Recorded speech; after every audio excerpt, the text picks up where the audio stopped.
All right, good morning, everyone, and welcome back to our Equity Explorer webinar. I am Karina, a global equity investment specialist at Fairtree, and I'll be moderating today's discussion with our analyst, Tim Nkosi. So just to give you an overview, the Equity Explorer series was designed as a teach-in on topical subjects in equity markets, and we're just trying to provide you guys with some deeper insights into key industries, companies, and trends that are shaping global economies at the moment. So our goal is to equip you with knowledge to better understand the forces that are driving these markets and perhaps to uncover opportunities within them. However, please do note that this is not financial advice, nor is it a deep dive into our portfolios. We will be happy to set up a meeting with you if you reach out. And with that, I'm really excited to introduce today's discussion on the evolving electric vehicle landscape. So today we're going to explore some key trends that are driving EV adoption, from charging networks and regulation to innovations that are tackling range anxiety, plus some additional insights on Tesla and BYD. So please feel free to send through any questions that you have during the presentation, and we'll try and answer as many as possible at the end. And with that, I'd like to hand over to Tim Nkosi, our analyst, and he's going to take us through the very interesting topic we have ahead of us. Thank you very much, Karina, for the introduction. It is a pleasure to present to everybody on the line today. As you've mentioned, I'm Tim Nkosi, and I'm part of the Global Equity team. And for today, I would like to walk you through, guys, the electric vehicle landscape and also unpack the trends that we see on a global landscape. And we'll also touch on Tesla and BYD at the end. I promise it's going to be a very exciting, punchy presentation, and I'd encourage everybody to participate. You can ask your questions along the line, which you'll send through to Karina, as she has mentioned. And if I start, the agenda is very short, so you're going to have me walk you through global new energy vehicle penetration, what we're seeing in the market, with a particular focus into the Chinese market, which is quite a big player when you look at them globally. So we're going to draw insights from there. Then lastly, I'll touch on Tesla and BYD, which are the respective leaders in the plug-in hybrid electric vehicle space and also in the battery electric vehicle space. I will go through a large amount of terminology in this presentation, but the three terms that I would like everybody on the line to actually etch in their minds currently is ICE. When I mention ICE, I'm referring to internal combustion engines. So that is your normal conventional vehicle that you see mostly on the South African roads. When you then transition to battery electric vehicles, we don't have a large amount of models available in the South African market. But if you have a friend that drives a Tesla Model 3 or Tesla Model Y, that would fit the definition as a battery electric vehicle. On the plug-in hybrid electric vehicle side, and this is specifically the focus, is that it is a plug-in hybrid electric vehicle, which means you actually need to physically connect it to an electrical source for you to actually charge up the battery itself. This is quite different to your hybrid electric vehicle. So think your Toyota Cross, where you don't need to charge the vehicle, but it has a battery component that when you are actually standing at the robot, it then kicks in. And that's how it helps you. But a plug-in hybrid electric vehicle, you can plug it in. So think of like a Volvo XC60, the BYD Shark that has been introduced into the local market. What is quite interesting, and this is just to actually look at where government policy is at, and actually take a step back and look at what has happened and what is actually spurring the growth in the electric vehicle market.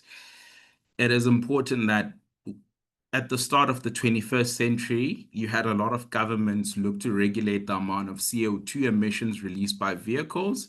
So this led them to actually look and actually implore original equipment manufacturers to actually make vehicles or manufacture vehicles where your tailpipe emissions get lower from your year 2000s going to 2035. And how you actually lower these emissions is, one, by going full electric, so that is using battery electric vehicles.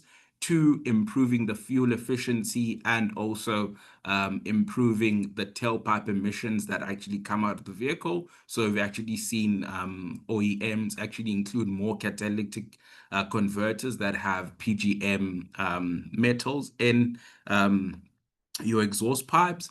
And secondly, that is where you're seeing the increase in plug-in hybrid electric vehicles that use internal combustion and also battery electric to actually act as a buffer or a transition technology, as governments are mandating that electric vehicles or original equipment manufacturers increase their production, where you actually reach a process where you have zero CO2 emissions coming from passenger vehicle sales by 2035. What I have here on the right is just to actually give you a picture as to where the governments are. So Norway, by the end of this year, they're fully phasing out ICE sales. So they're no longer going to be selling internal combustion engines, and the EV penetration is north of 73%. You then have other markets like the EU, UK, China also looking for targets going to 2035. So governments are not just only setting rules and regulations, but they're also supporting these industries. And what we're seeing in the China market is that the government has actually, on a yearly basis, increased the amount of subsidies and incentives that they actually offer the consumer and the original equipment manufacturers. So that would be the passenger vehicle manufacturers. So this is coming from the Chinese government giving them cheap land, low interest rates on loans to actually start producing the vehicles. And on the consumer side, we know that in tier one cities, there's a license plate restriction that if you want to buy just a normal vehicle, you need to go through a lottery process, which is quite long. But if you want to buy a new energy vehicle, which is BEV or plug-in hybrid, they actually bump you up a few spots, and it's quite easier for you to get the vehicle. In Europe, similar incentives exist, but you're actually seeing that post 2022 going to 2023, the European market significantly pulled down on these subsidy investments into the market. That's why your electric vehicle penetration has tapered off a bit or remained flattish. US EVs, a bit late to the party in terms of the amount of subsidies that are offered, but you had under the Biden administration, where you had the Clean Energy Act, you also had several incentives that were actually offered. If we drill down into the incentives, it's quite similar across the different markets, where when you look at the US, it's largely the incentive which is offered to the consumer is around 2,500 to 7,500 US dollars. So that has been an incentive that's been available pre-2022. Then in 2024, going to 2025, you see under the new Trump administration, they're looking to scrap all these incentives. In the Chinese market, the incentives are still there. You can actually see there are several incentives that still exist. Then post 2023, 2024, those were reworked. You only have the tax incentives where you pay a lower tax on the vehicle purchase. You're no longer getting the cash. But we also saw as of late last year that the Chinese government is actually offering consumers trade-in subsidies. So if I have an ICE vehicle or a vehicle that operates on an ICE engine, that I can actually take it to the dealership and trade it in at a favorable rate. So that is spurring a bit of the demand. It is important to draw lessons from Norway, which is what I have in this slide deck in front of us, where Norway, as I mentioned earlier on, is that as of 2025, it is where they were going to fully transition out of ICE sales. So what that means is that they're going to stop selling ICE vehicles. And when you look at the Norwegian market as a whole, BEV penetration is more than 90%, and then the rest it's coming from plug-in hybrid electric vehicles, what the Norwegian government has actually done to actually spur this demand, where Norway is miles ahead of other countries, is one, when you're actually purchasing your electric vehicle, you don't pay purchase or import taxes on that vehicle. So that scheme ran from 1990 to 2023. And then in 2023, they started charging because you had a very high penetration rate in the market. Then you also had a 25% VAT exemption on your purchase price. So if the vehicle, so you don't pay the VAT, whereas a person that is purchasing an ICE vehicle purchased the 25% VAT. Then if you go like on the consumer level, you don't pay for toll roads or toll fees, even if you were to get on the ferry and move around within the Norwegian roads, that you don't pay for toll roads and ferry fees. You got free municipal parking, whereas if you've driven an ICE vehicle, you had to pay for that. And in terms of public procurement, so in terms of like all the vehicles that are actually owned by the government, the mandate was that from 2022, the car purchases need to be electric vehicles. Then a last one, which is quite interesting, is that if you are an NEV owner, you were granted access, or you still granted access to actually drive on bus lanes. So you can actually see that there's a large amount of favorable policy that the Norwegian government set for them to actually spur the adoption of the technology in the market. Then affordability is a very key question to actually give some insights on. And this is a very interesting graph where it looks at GDP per capita across several nations and also the BEV penetration levels that those nations have ascertained in the last year. The key thing that I want to draw from here is when you look at a market like the US, it also, when you look at a market like the US and all the countries that have red dots, so those are predominantly countries that manufacture vehicles.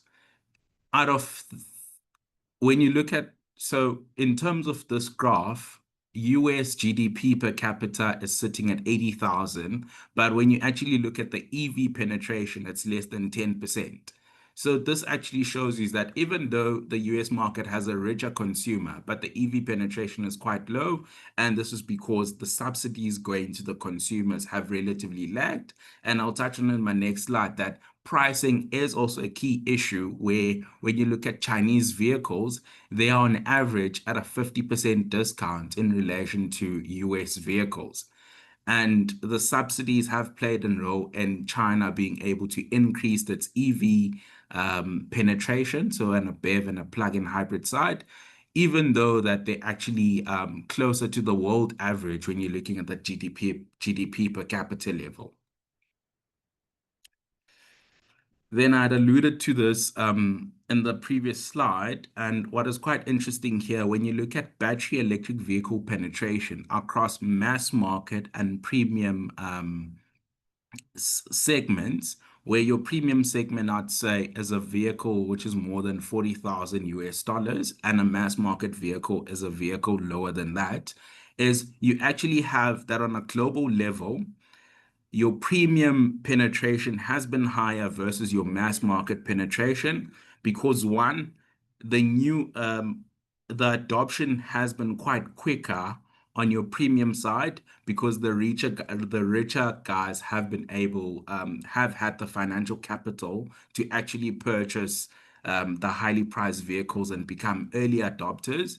In the Chinese market, that has relatively changed where the vehicles have been cheaper, as I mentioned, 50% discount to like US market.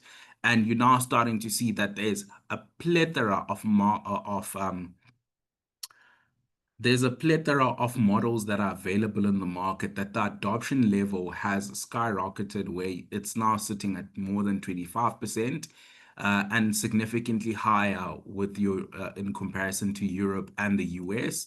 In the US, you haven't had a very big mass market vehicle actually come in and see significant adoption. A large part of that is still in the premium end. And the difference between mass market and premium is the pricing threshold, which I'd estimate at around 40,000 US dollars. So this is also just to echo what I mentioned in the previous slide. Chinese vehicles, roughly 20,000 euros, and then global average is around 40,000 euros. And you can actually see in the greenish line here that US vehicles are on the expensive end in comparison to its peer nations. And when you look at the Chinese market, it's relatively, when you look at Chinese EVs, they're relatively at a 15 to 20% discount in comparison to the ICE equivalents. So a VW Polo is more expensive in China versus a VW Buzz, just to give you comparison into that. And as you move into nations like the UK and Brazil, that significantly tilts where the ICE vehicles are still cheaper versus the competing BEV vehicles that are available in the market. When I started covering this sector, there was a lot of debate on range anxiety and charging speeds. And the learnings that I can actually ascertain from this is that when you look at 2018, on average, it took a person to charge the electric vehicle just under an hour, and the amount of range that you got from there was around 320 to 340 kilometers worth of range.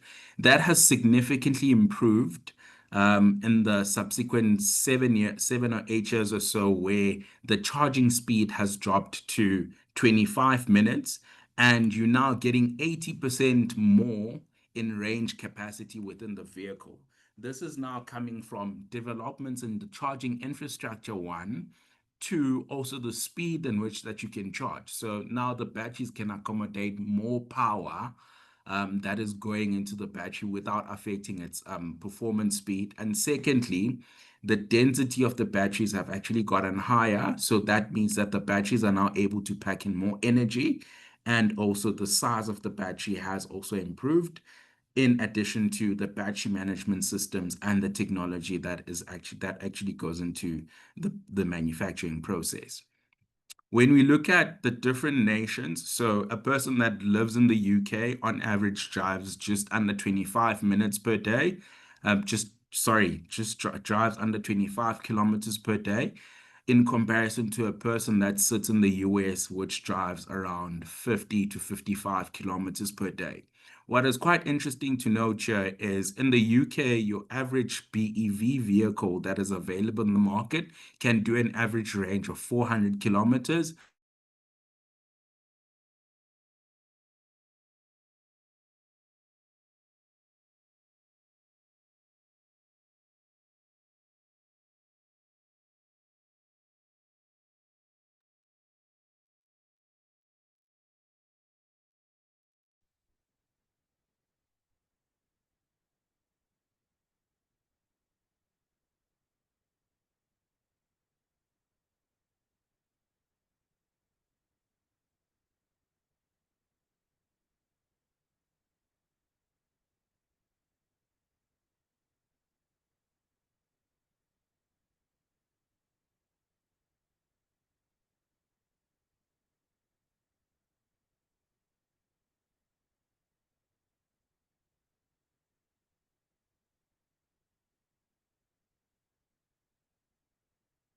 Karina?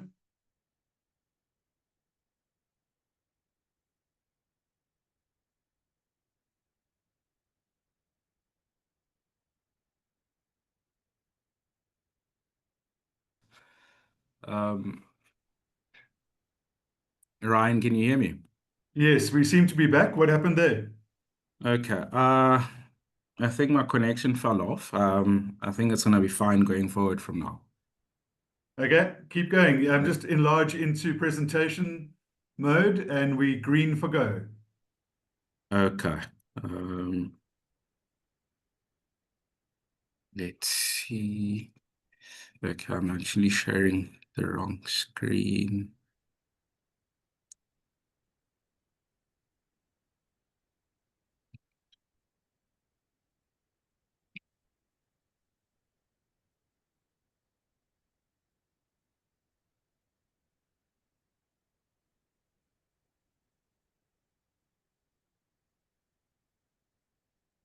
Are you seeing the proper screen now? Yes, range, Okay. anxiety, charging speed. Okay, thank you very much. So just to reiterate, what I wanted to show in this slide is that range has increased and the charging time has decreased, where your normal consumer can drive their vehicle on average for 2 weeks up until they need to recharge it again. And what is also another thing that I want to add here is that 80% of the charging is usually done at home versus 20% where you need to charge your vehicle in public institutions. So that's also another key caveat that a lot of people miss, in the sense that the charging is usually done at home rather done in ra-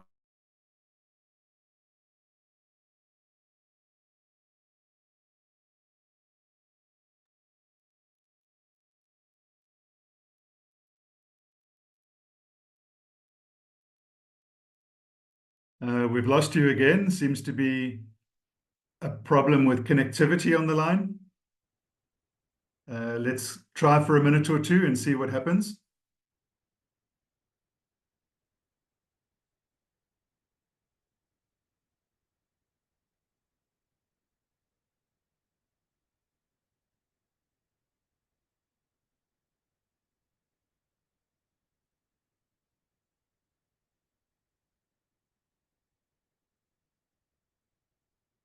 Okay, there seems to be movement.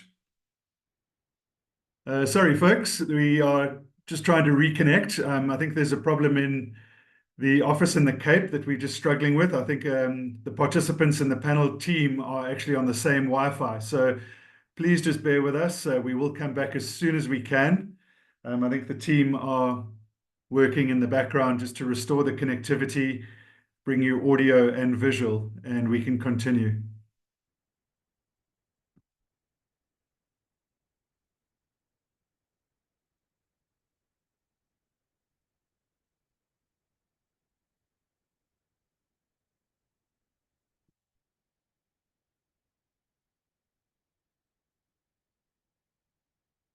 Okay, let's see how we go.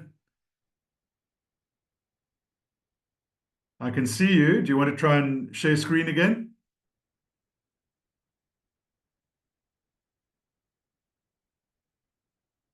try it one more time.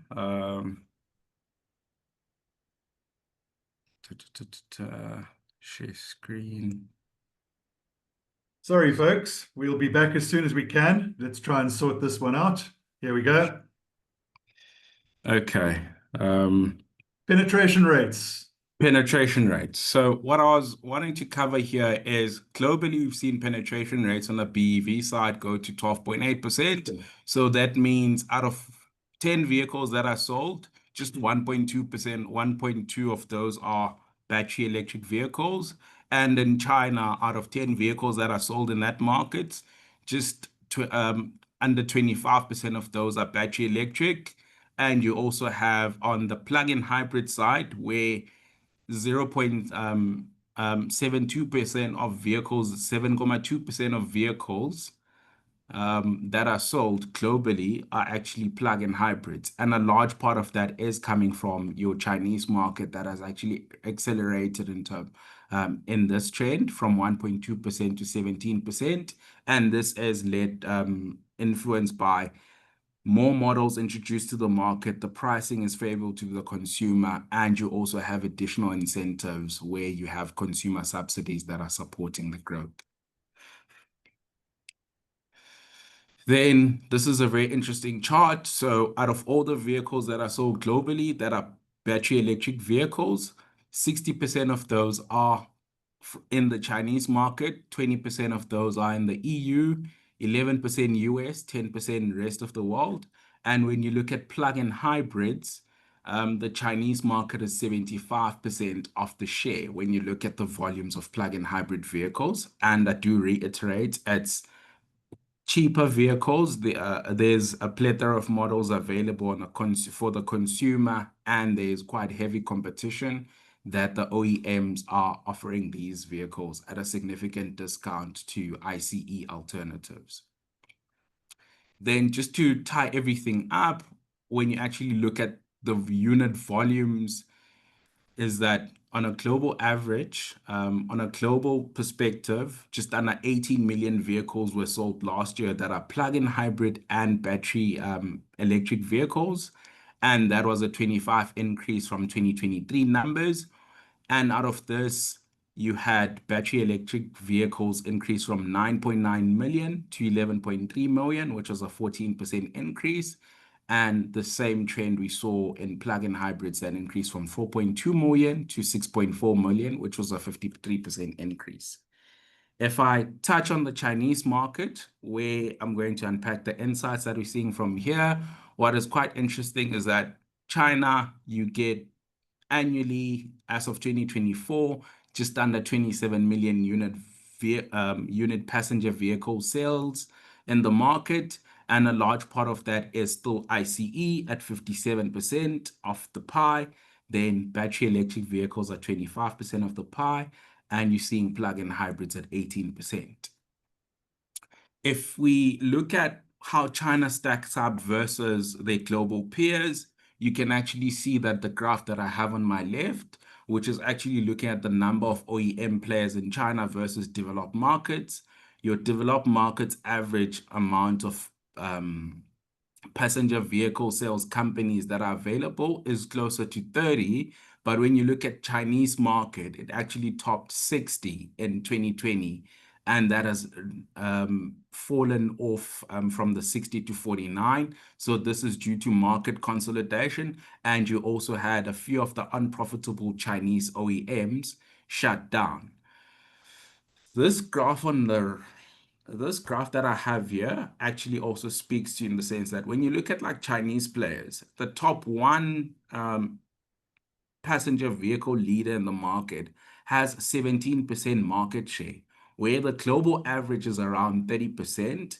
And if you go to like the top 10 Chinese EV maker within the Chinese market, you have 70% of OEMs account for the top 10 account for 70% share in the market in comparison to the global average, which is 93%. But in the last 5 years or so, we have seen that within the top 10 category, that the market that you've seen the top 10 move from having 39% share to 70% share, which actually tells you that there is consolidation in the Chinese market because there's a pricing war, there's a price war, and also the bigger guys have been able to be profitable versus the smaller guys that are actually struggling on the profitability standpoint. This is broadly looking at an overall market basis. So going back to January 2013 and April 2025, you can actually see that in the tail end of this figures is that the pricing in the market has tapered off from 210 to just under 180, 190. And this is coming from the recent price wars that you might be hearing in the news, where there's massive discounts that are being offered by the players across your ICEs and going into your plug-in hybrid electric vehicle makers. You can actually also see here is that there's been some massive shifts in terms of like the consumer adoption and the brand perception, where locally produced vehicles accounted for on average 30% of the Chinese market. And as of the last 3 to 4 years, you've seen a massive re-acceleration in terms of the amount of share that locally produced or locally branded Chinese vehicles have taken from your likes of your German and your Japanese OEMs, which are actually having falling sales. This is also led by that Germany and Japan have been quite late in terms of introducing BEV and plug-in hybrid electric vehicle models in relation to your Chinese counterparts. What we also see in the Chinese market is that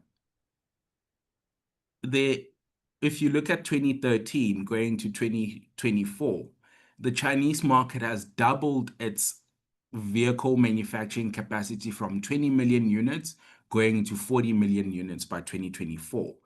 Subsequently, you've seen the capacity utilization from this market drop from 80% where you had the COVID lockdowns in 2019 going to 2020. So that's also where it reached the bottom, but it's still at less than 65% capacity utilization, which is still under 65% capacity utilization. But you actually, if you look at Bernstein estimates going to 2025, you still see a significant amount of these players still look to add additional capacity into the market. It makes sense for a name like BYD, Tesla, that operate in China, where the capacity utilization is closer to 100 and above 100. You get to a more than above 100% capacity utilization because you're having excess shifts. But for names like a NIO, GAC, Honda, SIC, VW, which are legacy OEMs, their capacity utilization is below the 80% threshold. And they're also starting to, and what is quite interesting is that some of them are still continue to add capacity. How we look at it and the observations that we actually make now is that the market is actually going through a price war. So you're offering discounts that is coming out of the business unit's margin, and you're operating at a very low capacity utilization. So that's why on average, global peers do 20 to 23% gross margins, but you're seeing an OEM like SAIC that is doing just under 10%. It is quite interesting when you look at the newer age EV companies that are on the market that you might hear about them largely on the news. XPeng and Ni Auto, their margin profile has been very variable given that they're operating under optimal capacity, and they're also aggressively discounting their vehicles. This is quite a very interesting to highlight that's happening in the Chinese market, where when you look at the original equipment manufacturers or the vehicle manufacturers, they're largely operating on 180 days off. So it takes them 180 days to pay their suppliers, whereas it takes 113 days for the suppliers to get paid by the original equipment manufacturers or the vehicle makers.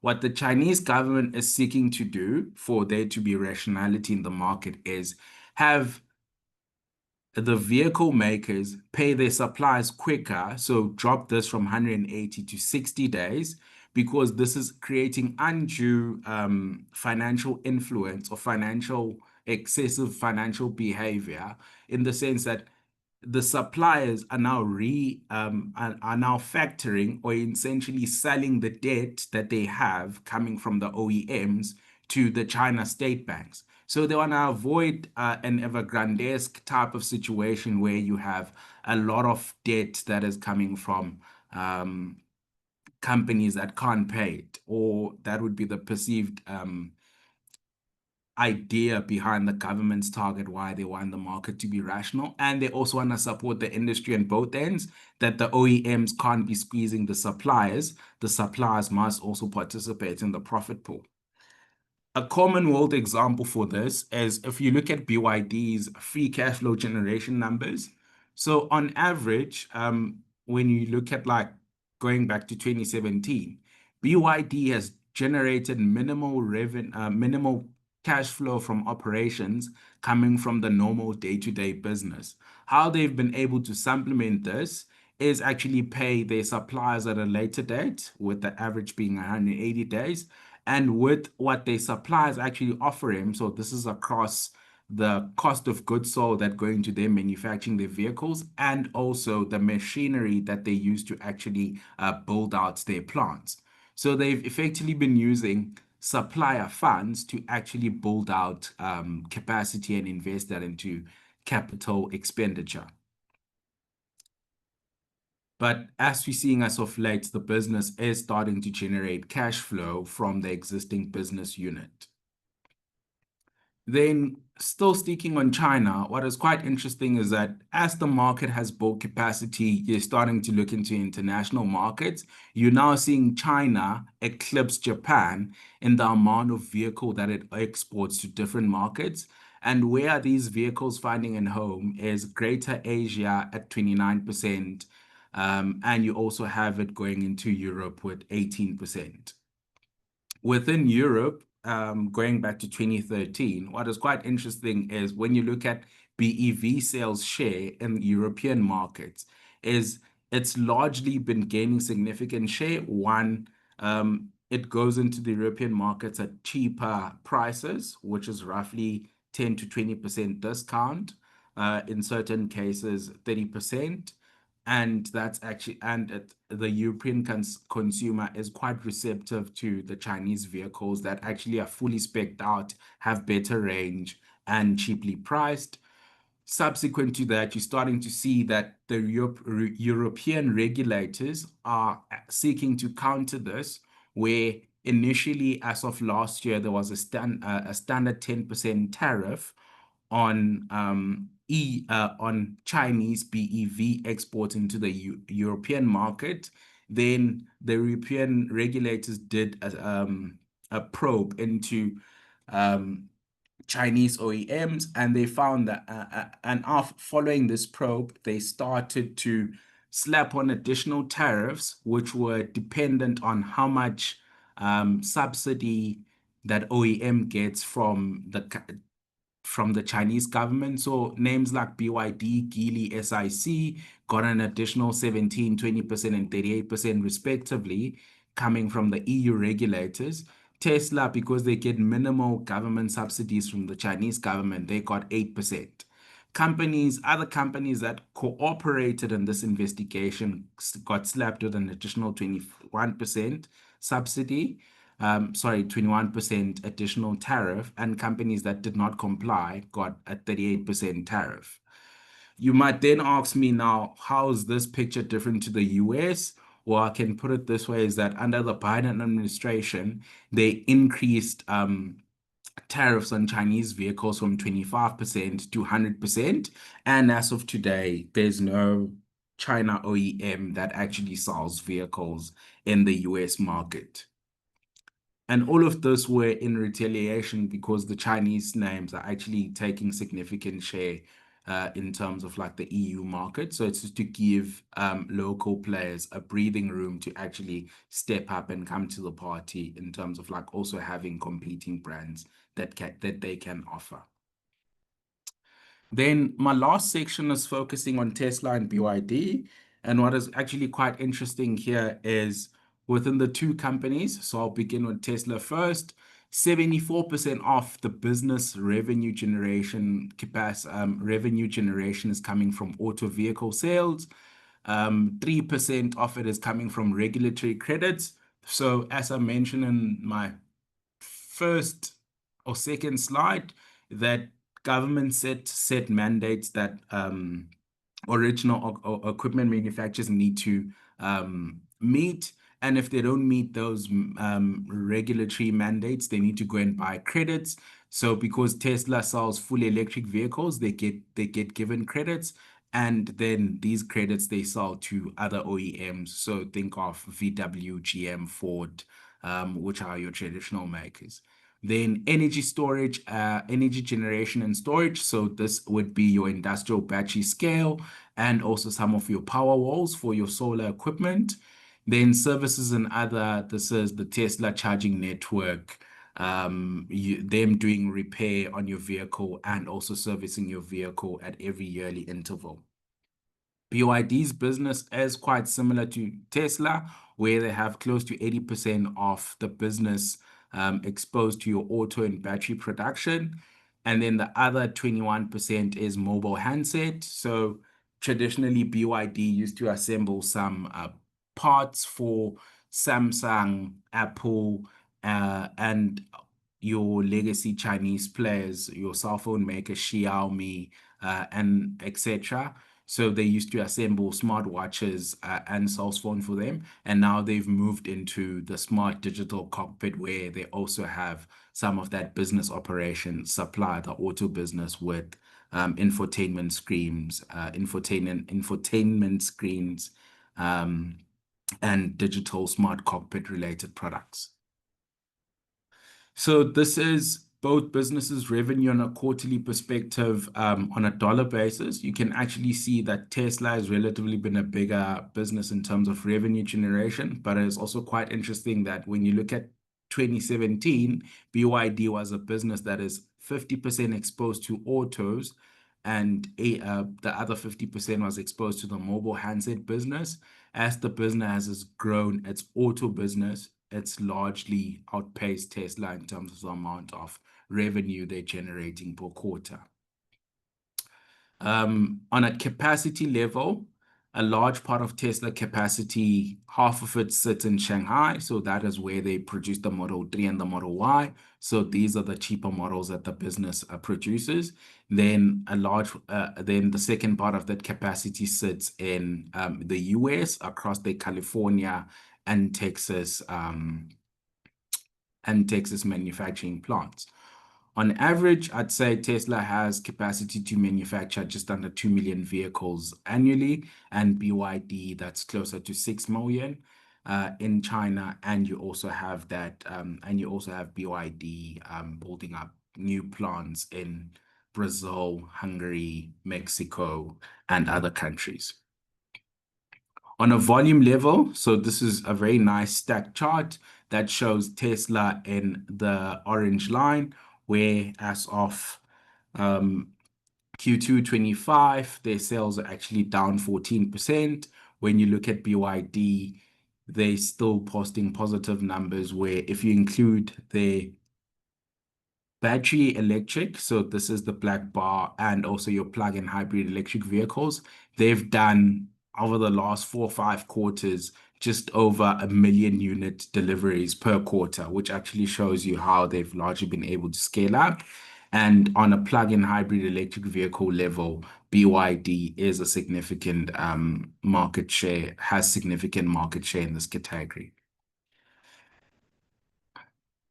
So just a reiteration of what I actually mentioned in my earlier slide, when you look at market shares across these two segments on a BEV level, when you look at the top 5 OEMs, Tesla has been ceding market share. So this is on a global level, and you actually see a name like BYD is actually on par with Tesla going to March 2025. VW, SAIC are the number 3, number 4 players in this market. And then on the PHEV side, you can actually see that just under 30%, I'd say around 27% of global plug-in hybrid electric vehicles are manufactured by BYD. But what is also a common fixture here is you see 4 out of the 5 names are actually Chinese OEMs, and then you have VW that is just above 5% PHEV market share. Then in terms of where do they sell, BYD's a large part of its passenger vehicle sales at 77% are in the Chinese market. As of the last quarter, 23% of those are in international markets. Whereas if you look at Tesla, it's a third across the US, a third across China, and then the other third is split across Europe at 19 and rest of the world at 11. Very interesting chart where if you look at average selling prices, it's dropped from so the one caveat here is going back to 2017 to 2018, Tesla started introducing its Model 3 and Model Y subsequent to that, so 2017 and 2020. So because of mix, where they had lower ASP vehicles available and they were more massively produced, you're starting to see the vehicle mix change from your Model X and your Model S that were at ASPs of 100,000 to levels where your Model 3 and your Model Y actually have ASPs of 50,000. In comparison to BYD, where throughout the years, if you look at Q1 17 going to Q1 25, their pricing has relatively remained around your $20,000 price tag. Then COVID was an anomaly where there was short supply and high demand of electric vehicles. So these OEMs were actually able to increase pricing. On the cost side, you had high raw material cost inputs that were actually up quite significantly. So think of battery costs, copper, aluminium, and all those inputs that were significantly high during those periods. So these OEMs significantly started to increase their prices around this period. You can actually see that Tesla had the benefit of increasing prices, so their margin started to go closer to 30%. BYD had some supply chain issues, and you also had the Chinese government being stricter in terms of how you operate. So they were actually a relatively lower capacity utilization during this point, hence the margins dropped, but it has recovered quite significantly post those peaks. Then reaching the tail end of my presentation here, but it is quite important to touch on a few topical observations that we make. And the first one is on Tesla full self-driving or autonomous driving. So the first thing on a note is on the 22nd of June this year, Tesla started to introduce its autonomous service. So the vehicle can drive itself like an Uber. You can request it on your phone. So this is available in Austin, Texas. Tesla introduced the service with 20 vehicles, and they hope to scale this up as the year goes. But what has been quite interesting is that this has been service that the company has been marketing for the last 9 years.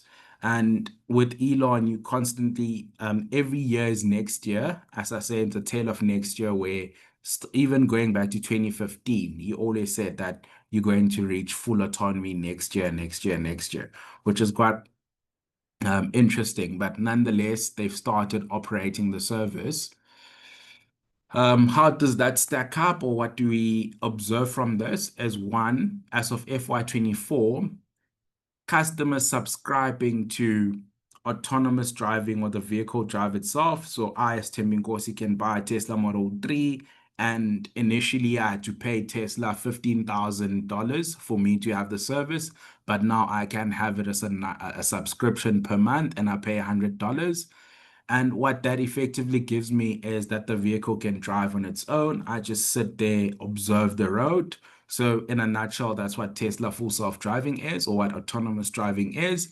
The models that are actually available on the market and how we get to autonomous driving is in two ways, where you have a marketplace and direct-to-consumer approach. Waymo typically uses a marketplace and a direct-to-consumer approach, where in certain markets in the US, you can order an autonomously operated vehicle on the Uber app, which is operated by Waymo, and Waymo uses a Jaguar vehicle, for example. So they buy the Jaguar vehicle, fully kitted out with LiDAR, the cameras, and the works, and the economics are then shared throughout the three partners. Tesla currently is looking for the direct-to-consumer approach, where they have the application where you can request the ride, they control the vehicle that takes you from point A to point B, and they manufacture that vehicle. So currently, it's more economics for them in relation to Waymo. Then on the Waymo debate, so they're backed by Alphabet, and what is quite interesting when you stack what Waymo has been able to do is they've largely launched in a few cities in the US, so San Francisco, LA, and Austin. And largely, if you look at the ramp up of their monthly active users, they're still growing north of 200%, and you're largely having more than 1 million active users per month.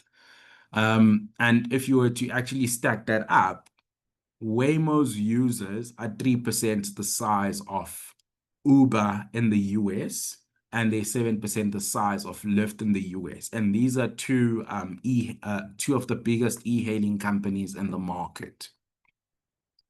Then another key thing before I wrap up the presentation, which is quite interesting, is that because there's so much competition in China, your Chinese OEMs are actually offering the full self-driving or the autonomous driving experience free in comparison to Tesla, which is actually charging for the service.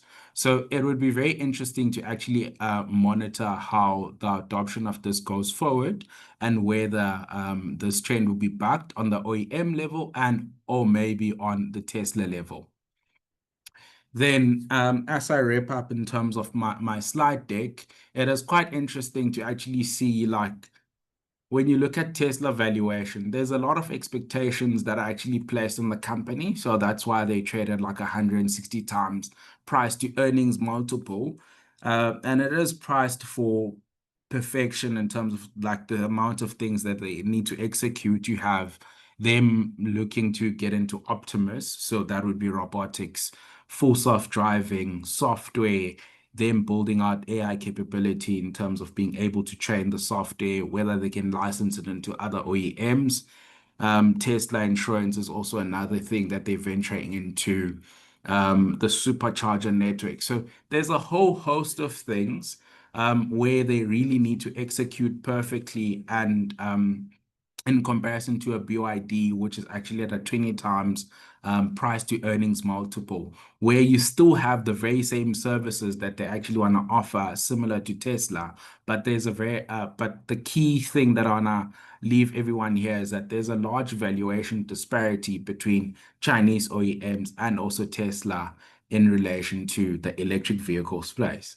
And Karina, I think that is the end of the presentation from me. Thank you, T. Thank you for that really great presentation. Maybe we can just kick off with some questions with our last few minutes remaining in the call. So let's kick off with the first question that's come through. So Tesla's full self-driving relies quite heavily on the camera-based architecture, and that's a vision that's strongly been championed by Elon Musk over the LiDAR-based systems. How do you see this approach evolving in the broader autonomous driving landscape over the next few years? Yeah, sure. Thank you very much, Karina, for that question. It's quite an interesting one. Like, it's quite a broad answer, and Christoph and I have had many conversation on this. And just to give context, Christoph covers Alphabet, and he sits also on the global analyst team. And Alphabet owns Waymo, which I shared in a few slide decks back. What is quite interesting is Waymo is heavily reliant on LiDAR, and then Tesla relies on camera and also the software components that go into the vehicles. I believe at the end of the day, it will rest on the regulators on what they feel comfortable with. Because at the end of the day, it's a vehicle that is driving on itself. So Waymo is overbuilt, whereas with the Tesla LiDAR system, there are some shortfalls where it works perfectly for long trips where there aren't a lot of variables unlike the N1, but LiDAR works where there are a lot of variables. So think of yourself driving the Cape Town city center. But now, how we marry both those debates is going to be quite interesting. And I can only draw a parallel from the electricity industry 100 years back, where there was a debate as to the DC versus AC, so direct current versus alternating current, um, where you're using alternating current to transport the electricity over large amounts of distances. So it works because it's high power. It needs to get to a destination which is quite long, versus your DC electricity, where it's you essentially plugging your battery into the phone. So that's DC power. It doesn't need to transmit that energy across a large distance. But nowadays, we are using both technologies. I see a similar approach, which would be spurred by regulation in the sense that in different types of ecosystems, you can use different softwares. Um, quite a long one, but it's how I frame it myself. Brilliant. Thank you. Thank you for that really comprehensive answer. Maybe we can squeeze in one or two more questions. So just moving on to the next one. Thank you for the great insights into the Chinese market, says our viewer. How is the picture different in Europe and the US?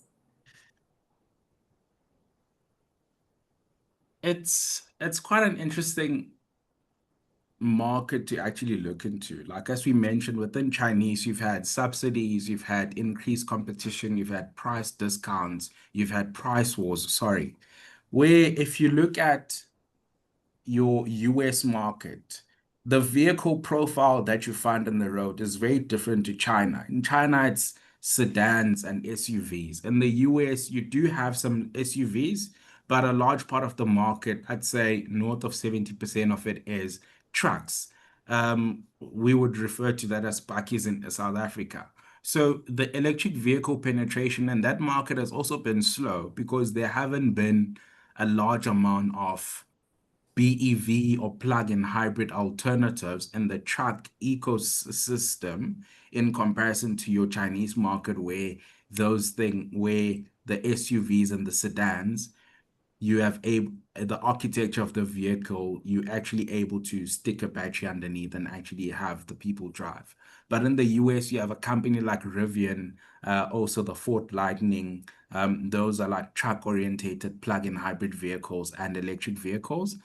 But the consumer itself in the US, they particularly like to drive longer distances, which is twice the size, which is twice the amount that you see in markets like the UK. So that's why those guys, range anxiety for them is quite a big thing in comparison to a guy that sits in the UK where they have much narrower roads, the weather might not be good sometime. Another underappreciated thing is in colder climates, your battery performance for the electric vehicle drops. So that's why in Europe, we have a mix of 55% is electric vehicles and then the other 45% is plug-in hybrids because consumers have wanted to have the optionality between the two. I'm not sure if I've answered your question or not, but I'd say that's how I'd frame the different insights that the viewer asked in terms of like where I see the differences. Brilliant, thank you. And maybe just last question, and just to bring it a bit closer to home, how do South African investors access investment into these global EV initiatives effectively, just from your perspective at least?